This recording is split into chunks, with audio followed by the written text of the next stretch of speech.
The hottest debated topic about trucks is always diesel versus gas. In this case, the 7.3 liter Ford gas engine versus the 6.7 powerstroke, from a previous 6.7 powerstroke owner and hope to be a future 6.7 powerstroke owner, and we will talk about all of that in the video. My experiences owning a 2023 F350 7.3 gas and using it as both a family driver and a tow rig. And I'm going to try and dispel all the myths between gas and diesel, and I'm going to boil it down to what you need to know as the buyer and as the consumer so that you can take a unbiased and a diesel and gas engine enthusiast opinion about the two of them. I like both. So these are everything you need to know about the two. What kind of buyer are you? I'd like to know in the comments down below. Who is watching this? Are you a long-term truck owner? Are you just getting into buying a truck? Maybe it's your first time buying a camper or buying a boat or something where you need to buy your first truck. Let me know down below. What is your experience with driving trucks, towing trailers, things like that? Let me know what my audience is up to and thinking about. We're going to get straight into this conversation with discussing who are you? And in the context, I think, of this video, you are a new truck buyer trying to decide between gas and diesel, because I'm going to tell you right now, this conversation could go on for hours. I could make 10 videos on different generations, 70s, 80s, 90s, 2000s, 2010 and up, pre-emission versus post-emission diesels. Oh my God, it would be never ending. There's been so much changes, improvements really, in gas engines. It's just absolutely ridiculous. I mean, this is no comparison to the 7.3 liter gas, is no comparison to any gas engine I've ever owned or driven before. This is a completely different ball game, okay? So the prior misconceptions of gas engines always being the subpar by a long shot option, this is no longer the subpar by a long shot option. This is just a different option, and I'm going to discuss the key factors that make or break your buying decision, because I think the viewer that I'm talking to right now is deciding on whether or not to buy a gas or a diesel Super Duty. You want to buy the right one the first time so that you're not buying and trading in, or not doing that and just dealing with any regrets that you may have. I want to cut through all the BS, because there's a lot of BS here. We're going to avoid any of the ego stuff and any of the fake news about, oh, you can't do this or you can do that. We're going to boil it down to what these trucks do the best, and that's what we're going to do right now. We're going to focus right now on this portion of it for single wheel trucks, because it is a totally different step to go from a single wheel to a dual rear wheel truck. And I want to cover that at the end, because I have some thoughts on that I want to share with you guys, okay? The biggest problem that I've seen with towing big trailers, and this is why this matters, is stability is your limitation in most cases. The diesel offers something where stability isn't the issue, where braking is the issue, and where passing power and speed holding power in the mountains is the advantage that the diesel holds. The biggest advantage a diesel engine has is at altitude. The turbocharger is supplying you with higher density air, which maintains more power at altitude. Anyone who's ever driven a truck in the mountains knows if it's a gas truck, oh boy, does it get slow. My excursion in the Utah mountains, in the mountains of out west, the Rockies, when I drove it home from Utah, oh my Lord. That thing crossing the Continental Divide was the biggest, most horrendous turd I've ever felt in my life. I would go as far as saying, and it was empty, I would go as far as saying it's dangerous. And that was empty. Could you imagine if you had a camper behind it? Oh my God. Keep that in mind.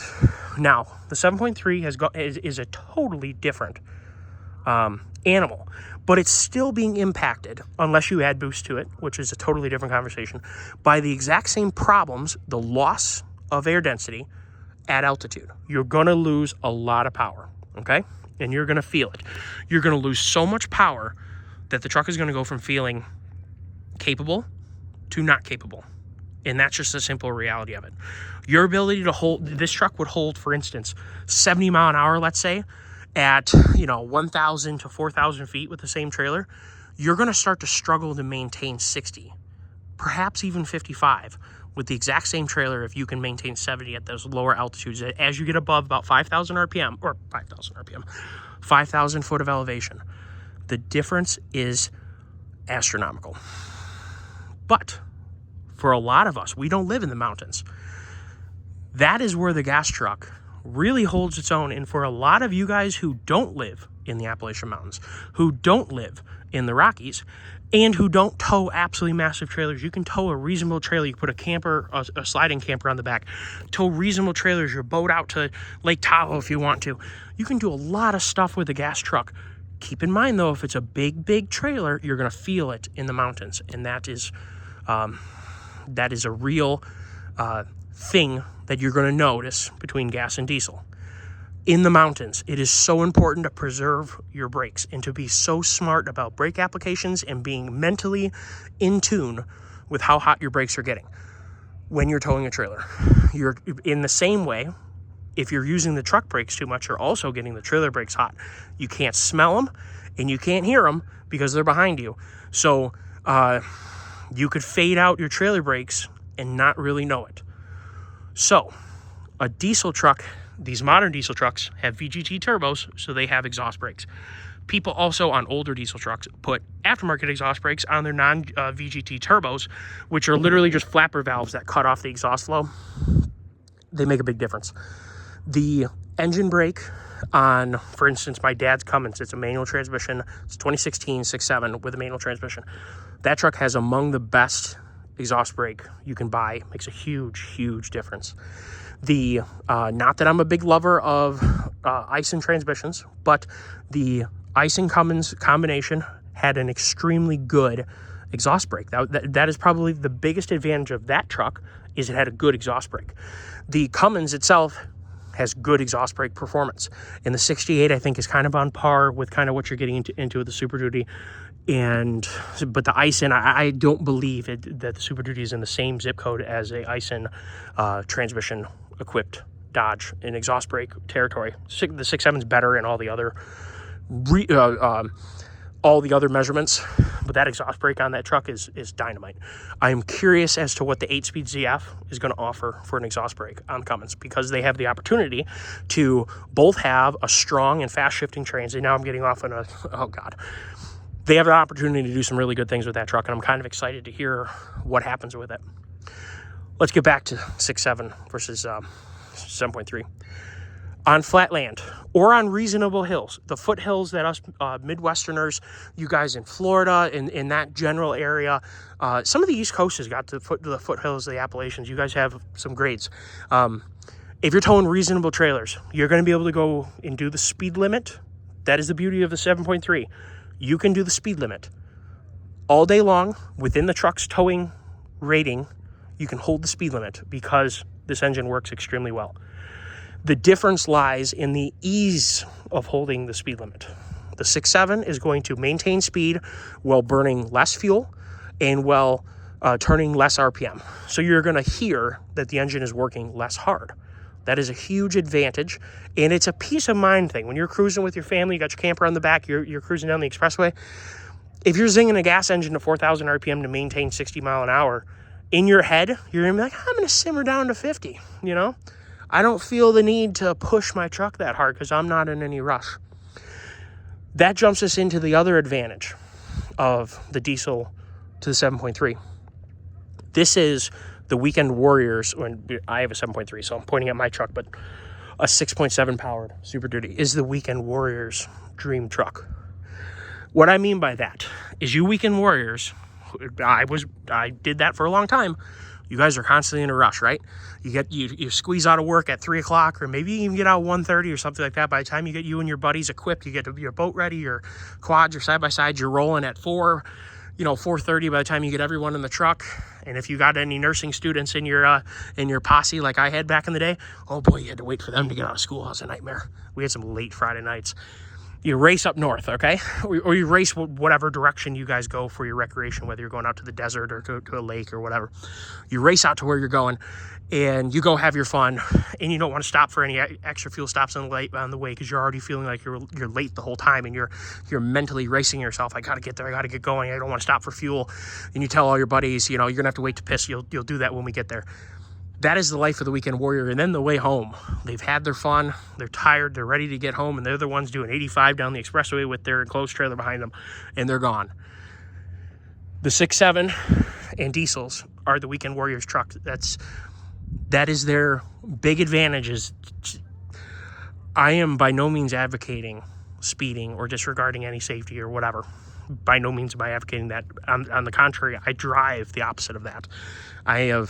As I've gotten older, I went from a habitual speeder, let's just say, to a habitual go the speed limit or 2 or 3 over, okay? I'm a slow driver. But I totally understand you guys who have your weekend warrior trucks and you're out having a good time. And I totally understand why you'd say 6.7 or nothing. I get it. Here's the thing, though. For you guys who are not the weekend warrior guy, or maybe you're the weekend warrior guy, but you have a little bit more time where you don't need to rush that hard, okay? That is where the 7.3 still has a place. Let me tell you, this thing will work just as hard as you need to. If you have a landscape company, if you're pulling boats around, things like that, this thing will do just fine. It'll go the speed limit. And as the TFL test showed, with the same weight, which is kind of a cool test because commonly gas trucks get put less weight on the back to go do a hill climb test or something. They put the same weight on a 6.7 and a 7.3, and they made it there within a couple seconds of each other. In other words, what that's saying is the 7.3 is able to maintain speed just as good as the 6.7. But as I stated, it's got to work harder. It's going to burn more fuel, that kind of stuff. Expect more fuel stops in a 7.3. One huge advantage is not having to worry about or think about DEF range or where you're going to buy it. I don't have to buy DEF. I haven't had to buy DEF in 2 years. I honestly despise buying DEF. That is probably the biggest downside to a diesel truck, is the saving the environment 1 gallon at a time with your plastic jug in your cardboard box. It's so insane. Okay.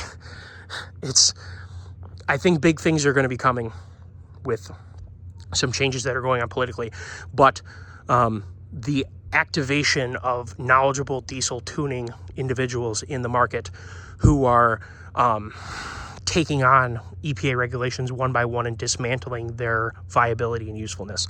I think you're going to see some huge changes driven by the diesel tuning industry and pointing out that we can give the customer back more reliability because these rules don't make any sense. So I think you're going to see a lot of changes with that. But right now, you still got to buy a truck that's got emissions and that kind of thing.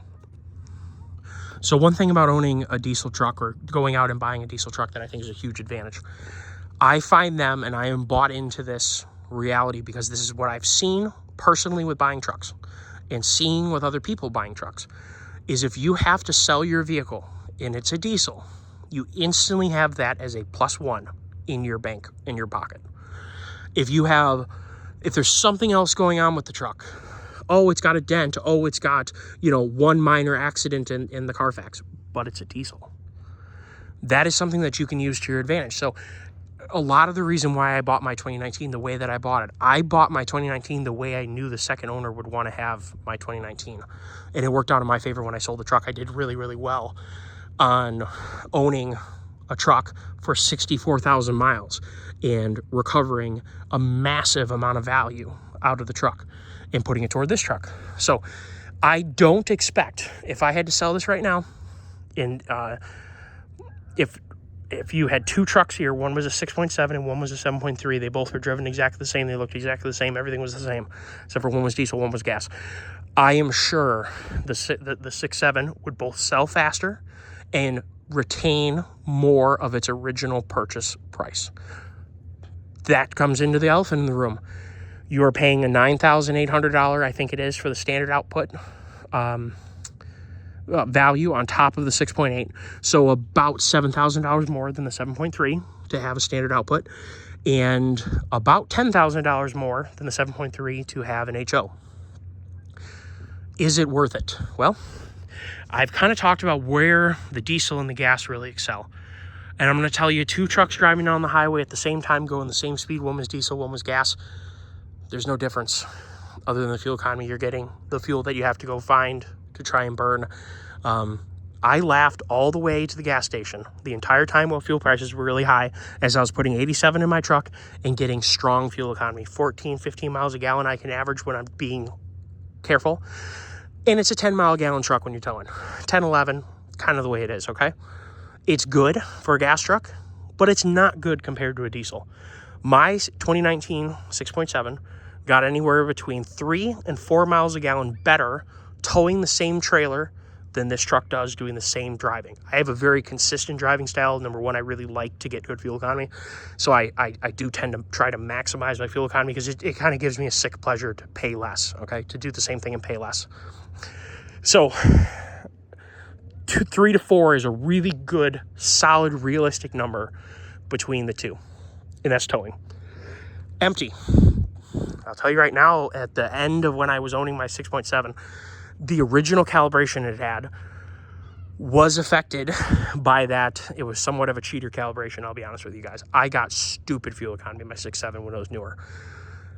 I had a head unit fail and my sunroof failed. They had to go in and get fixed. Well, it was in there for the several weeks I was in there getting the head unit repaired and replaced and the windshield or the sunroof replaced. Somebody flashed the new calibration even though I told them not to. And the truck lost 3 or 4 miles a gallon out of the crack right there. So this truck has consistently gotten about 2 miles a gallon worse average than my 6.7 after the corrected calibration went on it. That's pretty darn good. That's really, really strong considering I'm buying $1 less per gallon fuel. Someone buying a brand new truck probably isn't. Most people these days don't keep their truck. They don't buy a truck and keep it till it's dead. So the conversation, how easy it is to work on, isn't as important. And I'm going to tell you guys the cost of buying one of these, if you're financing or if you pay cash. I mean, if you lose $80,000 or $90,000 of your hard, put it all down on a truck. You paying $120, $130 for an oil change, and about $220 if you have them do the filters all at the same time, is negligible compared to the ownership experience of the truck. So yes, by nature, diesels are more expensive to maintain per mile. It is a negligible cost. It'd be like somebody who constantly buys guns or buys new guitars or a high dollar purchase item. Somebody then nickel and diming them saying you drink 2 Monster Energies or 2 Red Bulls a day. You need to cut that out because it's affecting your ability to save. I'm pretty sure they're buying thousands of dollars worth of guns or guitars or whatever the heck they're buying, or sails if they're sailors or whatever, trumps the Monster or the Red Bull purchases. It's kind of the same thing. The gap between the two is like $30 or $40 of oil and filter. The gap between servicing this truck and servicing a 6.7. Fuel filters, they are so important on a 6.7. When you buy a 6.7, please maintain your fuel filters. Replace your upper fuel filter housing. Every single filter change, they crack. They piss high pressure diesel fuel. Well, it's low pressure, but it's higher pressure than just dumping it, okay? All over your hot engine. That is what burns down these trucks. That is the fastest way to burn down your truck, is to piss diesel at pressure onto hot surfaces. It is much worse than gasoline for hot flash because diesel doesn't evaporate like gasoline. It'll go whoosh. And I wish I was a good enough editor to make it go whoosh. It'd be really cool. Someday, guys. So, how do we kind of bring this all in? Diesel trucks are great, and if you want one, buy one. Gas trucks are great. If you want one, buy one. There are minuscule differences. One of them is weight, and you notice it off-road somewhat. Another one is the feeling of the quick responsiveness of a gas engine. That's a plus for a gas engine. They spin up quick. If you're off-roading in minor situations where you need to really quickly whip up some wheel speed, they respond extremely fast to your throttle input. Where a diesel, it's got a lot heavier rotating assembly. You're dependent, especially a 6.7 is really dependent on boost, where like a Cummins is a long stroke, very large inline six. They make a lot of torque without boost. 6.7s are more like 6.0s where they depend on the boost. They're not really making it as the engine. They're not making a whole ton with just the engine. Where Cummins is really make a lot of torque out of boost. The responsiveness of the 7.3 makes me love it. Now, let's talk about dualies really quick. I think the biggest thing that made me... I'm going to be honest with you guys. I test drove this truck as... I like gas engines, okay? But I really like 6.7 powerstroke. In my previous truck, I really liked it. I really hated the head unit, the fact that it failed, and I really hated having a sunroof. That I will never own another sunroof in my life. And as I said before on my channel, I wanted a third seat, or a third front seat, so it's a 6-seat truck. I wanted that, and I will forever be buying that, because that's kind of what happened, where my family is going to. I want to have, whether it's my daughter sitting next to me, if we're going to go recover a deer, or we're going off-roading or whatever, or a dog sitting next to me on the seat, like, this is a really good family truck in that way. Having the middle seat is really good. It's also great for road trips with your buddies. If you're going to bring 6 friends, dirt biking, snowmobiling, whatever, you bring a bunch of dogs, trust me. I'm so happy that I have it. I test drove this truck as a joke. I was literally going to make a YouTube video. I'm going to be honest with you guys. I was going to make a YouTube video of how stupid it was. And when I drove it, the very first mile, it was an epiphany of, wow, this is every bit as good as my V10, plus a whole lot more. I love my V10 Excursion. It's been a really good truck. It's slow. It doesn't get great fuel economy. It's okay, but it's very, very reliable.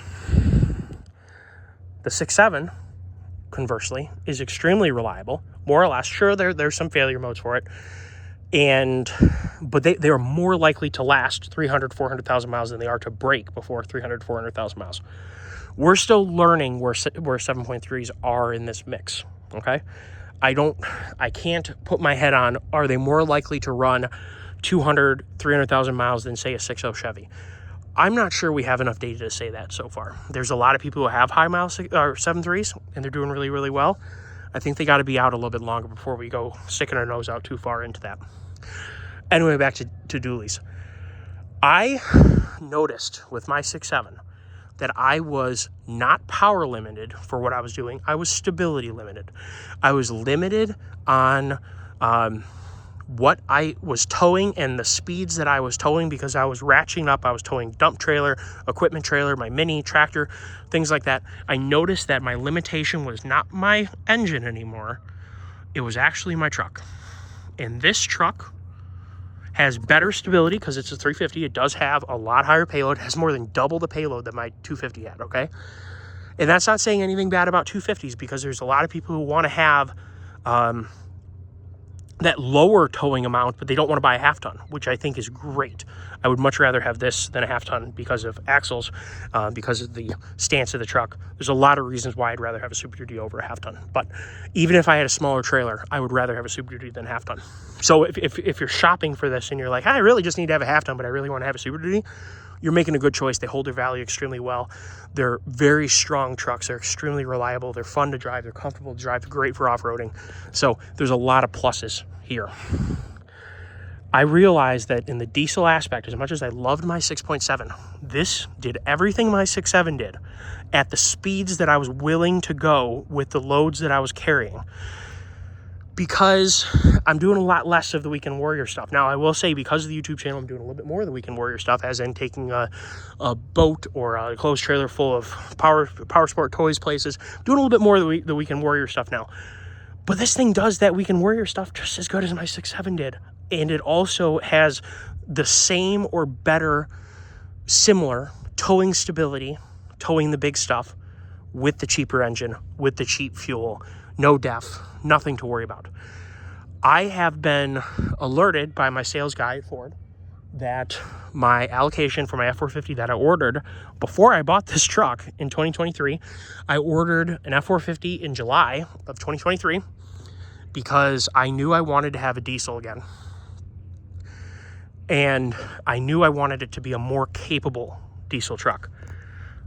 I think for what I'm doing, the 7.3 fully maximizes this chassis for the loads that I'm towing and for the speeds that I'm willing to put myself in, and the fact that I don't drive out west. I wanted a diesel that had Hydro Boost. It's one thing I don't like about the non-F450 6.7s is you have all this power, but you don't have Hydro Boost, so you don't have as good of brakes.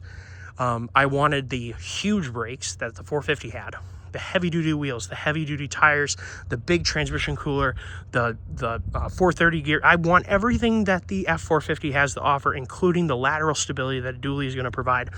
I am extremely excited for that. However, I'm going to do my best to get that truck while keeping this truck, because you guys have spoken loud and clear that this is the content you want to see. You want to see 7.3 stuff, and I think the combination of F450 diesel versus what I think is one of the most capable options setups you can have with a gas engine, a 350. This is 4,380 pounds of payload, 18,000 pound conventional hitch rating. Obviously, it's a crew cab, short bed, single wheel, and it just looks dynamite. Doesn't it look great out here on this beautiful day as springtime's rolling in? There is a lot of potential here as a package, and for a lot of you buyers, you should not be steering away from the 7.3. because it does a lot of great things for you, and it is going to inspire a lot of confidence. This truck has no problem accelerating to reasonable speeds on the freeway, at merges, at traffic lights. This thing is not a lumbering turd, and it doesn't present itself as an obstruction to traffic when it's towing. It is quite the opposite. You will find yourself with a big load, like telling modern Millie to get out of her way in a minivan, because she really is accelerating a lot slower than what you can accelerate with this truck. I have a video, as I've mentioned now, I think I mentioned it already, of like 0 to 50, 0 to 55, whatever the heck it was, towing my Mini with this truck. I think you're going to be extremely surprised. Search in the 7.3 playlist how fast this truck is with 17,000 pounds behind it. It's pretty darn impressive. The gas engine that this truck has is a gas engine that is not a heavy compromise from a diesel, but offers a lot of advantages that prior gas engines offered, but at the sacrifice of being somewhat turds. This is no longer a turd, or this is a gas engine that is not a turd. And frankly, I've come to extremely love it. But I am really excited to compare this truck to my 450. Because I ordered my 450 exactly how I kind of dreamed that I want it. It has rubber floors. It is 6 seats. It has vinyl seats. It has dual alternators and obviously dual batteries. It's 4-wheel drive. It is a XL in race red. So it should be a really good looking truck. And I think with I have a couple different ideas. It's definitely going to need to have heavy duty bumper and a winch on it. I think, so let me know down below if you'd be interested in seeing some 6.7 content and seeing it stack up against what I think is a really strong example of a 7.3 liter Ford truck. This is not a 430 gear truck. This is a 373 truck. And I did, accompanying this video will be a video comparing 373 gears to 430s and what my recommendations are to you as the consumer. So if you're thinking that 7.3 is the way to go, watch that video too. Check that out in the 7.3 playlist. I think you will really enjoy that. I've tried to share as much knowledge as I possibly can. If there's anything that I've missed, please remember to comment down below. If you'd like to support the channel in any way, I do have my Patreon linked. Memberships are an option. Definitely comment and let me know how I'm doing. Let me know with the like button if you want to see more of the content. Subscribe, and like I said, let me know if you want to see some 6.7 versus 7.3 content comparing what I think is kind of the apex diesel pickup truck versus the apex 7.3 truck. Now, honorable mention here, if you're considering a 7.3 powered dually, I never thought that I would want a gas powered dually, because I've been around gas-powered V10s, and they're okay. 430 gear V10, it'll do the job. But it leaves a lot to be desired. As in, a small tune on a single wheel 1-ton Cummins like my 03 absolutely leaves it in the dust, like destroys it. So after owning a 7.3 liter, not dually, I am genuinely interested in what a long bed dually crew cab 7.3 430 gears would be like. If you would like to see something like that in the channel in the future, let me know, because I think that would be kind of interesting to see the next. This, I think, is a really good combination for your average person. It works very well, whether it's taking my dog to the vet, picking up pizza, going to work, traveling for work, traveling with friends, doing power sport. I use this thing for everything. This combination of short bed, 4-door, single wheel just absolutely rocks in what I'm doing. But you guys who are in a commercial environment, who may want to have the ultimate in vehicle stability, if you guys want to see some content on 7.3 dually and see where that fits in and see where that holds an advantage to this versus a disadvantage, I would be very interested in making that content. So let me know if you'd be interested in that at all. Owning this truck has made me very curious about a 7.3 in a dually application. I hope you guys enjoyed the video. I have talked a lot about this. I've shared a lot of my experiences. I hope I covered what you guys wanted to hear. And if there's anything more you want to hear, let me know down below. Thank you all. I appreciate everybody.